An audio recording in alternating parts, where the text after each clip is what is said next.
RCR, la red que comunica y une al Perú.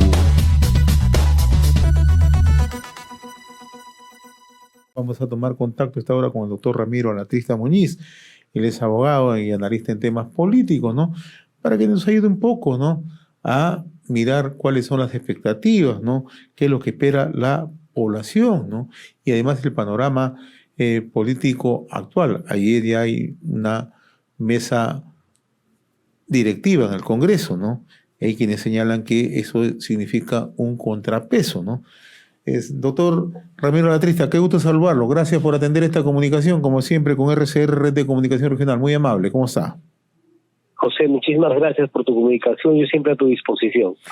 Bien, ayer fue elegido una mesa multipartidaria en el Parlamento que la encabeza el Carmen Alba, ¿no? De Acción Popular, ¿no?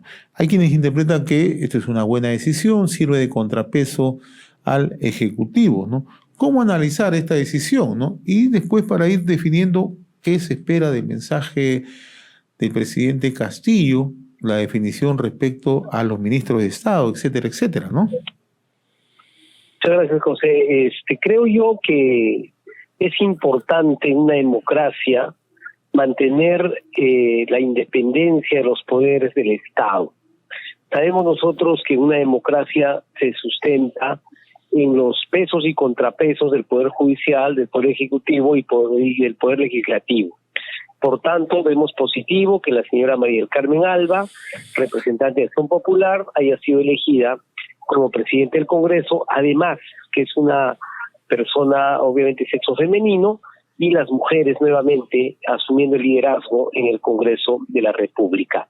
Creemos también que es una presencia incómoda, no solamente para el señor Castillo, sino para el Perú en su conjunto, la presencia del señor Cerrón, una persona condenada en primera y en segunda instancia por delitos de corrupción de funcionarios. Y si el señor Castillo quiere deslindar con la corrupción, debe apartarse de personas que están condenadas por el delito de corrupción de funcionarios, por haber afectado a la administración pública y por haber traicionado a su pueblo, que en el caso concreto es Junín.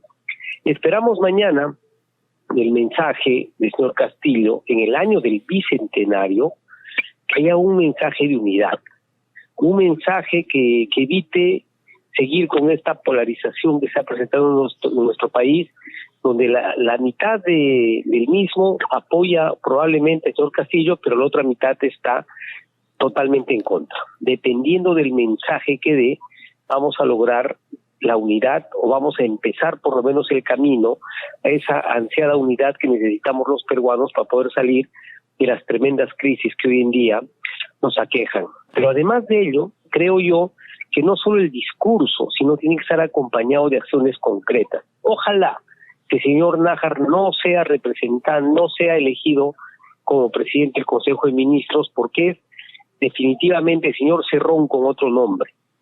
Ojalá que en el gabinete que plantee el señor Castillo tengamos una serie de personas técnicamente preparadas para que puedan asumir y luchar contra la gravísima crisis sanitaria producto de la pandemia, contra la crisis económica que aqueja a nuestro país y una lucha frontal contra la corrupción y la delincuencia en general. Eso es lo que esperamos, pero no solo discursos, sino hechos concretos, porque lamentablemente el señor Castillo ha estado dando algunos mensajes en sus intervenciones, pero las cuestiones concretas dicen otra cosa. Por ejemplo, dijo que el señor Cerrón no iba a estar ni de portero en su gobierno. Sin embargo, hoy lo vemos coordinando permanentemente con las comisiones de transferencia, tratando de imponer a personajes de Perú Libre en el gabinete del señor Castillo, pero además reuniéndose con líderes internacionales como el señor Evo Morales, que nada bien le hacen al país, porque terceras personas que no responden a los intereses de nuestro país, no deben ser admitidos para que tengan una intervención en nuestra política interna. Recusamos ese tipo de acciones, venga de donde venga. Creemos también incómoda e innecesaria la presencia del señor Evo Morales en compañía del señor Cerrón en grandes restaurantes totalmente caros que son absolutamente incompatibles con la visión de pueblo o de austeridad que ellos plantean. Ahora, ¿usted considera que es pertinente que el presidente Pedro Castillo insista en convocar una asamblea constituyente en una nueva constitución? Se lo pregunto porque usted es del Cusco, ¿no? Y además tiene una visión desde el interior del país, ¿no? Y en la zona sur, Pedro Castillo cosechó el mayor número de votación en el país, ¿no? Pero cuando uno ve reflejadas algunas encuestas de opinión, algunos sondeos, ¿no?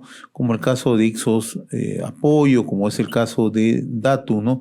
Donde la opinión pública casi tiene un porcentaje entre el 62 al 70% que no está de acuerdo con un cambio de constitución, sí con la reforma, ¿no? Por eso le preguntaba, ¿es pertinente que se insista en este tema de la nueva constitución, de una asamblea constituyente?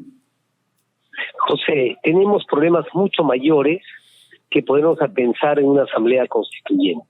La Constitución actual de 1993 requiere una serie de cambios que tengan que garantizar que acerquemos el Estado y el trabajo estatal al pueblo, que sí lo necesita porque han habido grandes distorsiones. Pero para eso no necesitamos convocar una asamblea constituyente. Suficiente utilizar el mecanismo establecido en el artículo 206 de la Constitución para lograr los cambios necesarios que tienen que darse en la Constitución del 93 y que dejen atrás una ideologización de la política peruana que tanto daño le hace al Perú. El señor Castillo tiene que abocarse necesariamente a luchar contra la crisis sanitaria, contra la crisis económica, contra la corrupción y contra la delincuencia que viene asolando a nuestro país de manera directa. Solo un dato, hace 5 días que en Chumbivilcas hay un bloqueo de carreteras porque los pobladores no están de acuerdo con que el Estado, todavía del señor Sagasti, haya declarado una vía interna como vía nacional. Lo que queremos decir es, cuidado con lo que hace el señor Castillo. La población parece que en el sur del país le habrían apoyado, pero no han apoyado todos sus planteamientos y creo yo que de ninguna manera han apoyado situaciones extremas, cambios de gobierno parecidos a estados extranjeros como el de Cuba o el de Venezuela, y lo que queremos es que se enfrente rápidamente y de manera enérgica los grandes problemas que aquejan a nuestro país. Uno de los grandes problemas que aqueja el país justamente es el tema de la descentralización, ¿no? Mucho se habla que la descentralización está en el papel, que no se cumple por el exceso de burocratismo desde el gobierno central, ¿no? Pero también, como contraparte, se esgrime que la descentralización no ha tenido resultados óptimos por los niveles de corrupción que se han venido alcanzando en distintas jurisdicciones del país, ¿no? ¿Qué es lo más aconsejable en estos momentos, ¿no? Desde su punto de vista, usted que sigue muy de cerca justamente estos temas, ¿no? José, la descentralización está expresamente regulada en la Constitución del 93. La descentralización y la regionalización. Pero quienes han petardeado con sus actos y con sus acciones esta descentralización y esta regionalización que requiere el país son los gobiernos corruptos, muchos de ellos de izquierda, que han traicionado a su pueblo y que en vez de hacer aquello que pregonan en la teoría, simplemente se han dedicado a enriquecerse y lamentablemente a afectar esta descentralización y regionalización. Si no recordemos, el señor Cerrón, expresidente regional del gobierno de Junín, la Unión Regional, condenado por corrupción. El expresidente de Cajamarca, condenado por corrupción. Muchos expresidentes regionales del Cusco, condenados por delitos de corrupción. En Arequipa, condenados por delitos de corrupción. Y todos son gobiernos de izquierda. Y entonces, es esa actitud de traición hacia el pueblo que dicen defender la que ha hecho retroceder a la regionalización y a la descentralización. Yo creo que falta un debate político alturado para esclarecer los verdaderos motivos que mueven a algunos grupos extremistas que pretenden cambiar un sistema de gobierno de cualquier manera, pero afectando en realidad a quienes más lo necesitan, a los sectores más vulnerables, a los sectores más pobres del país, porque se dice que hay determinados grupos que necesitan de la pobreza para subsistir. Eso debemos rechazar, como debemos rechazar una dictadura que se quiera imponer, venga donde venga, dictadura de derecha, de izquierda, de centro, siempre debe ser rechazada, porque nosotros somos demócratas, creemos en la libertad, somos republicanos, creemos en el imperio de la ley, y creo que eso es lo que debe guiar los pasos de nuestras autoridades. Hacemos votos para que el señor Castillo, en esa promesa que ha hecho a su familia y a la ciudadanía de hacer un gobierno limpio, se aleje de personajes vinculados a la corrupción y pueda tomar medidas que den tranquilidad a la economía nacional, que permitan nuestra reactivación y que permitan luchar eficaz y eficientemente contra esta pandemia que ha generado la COVID-19.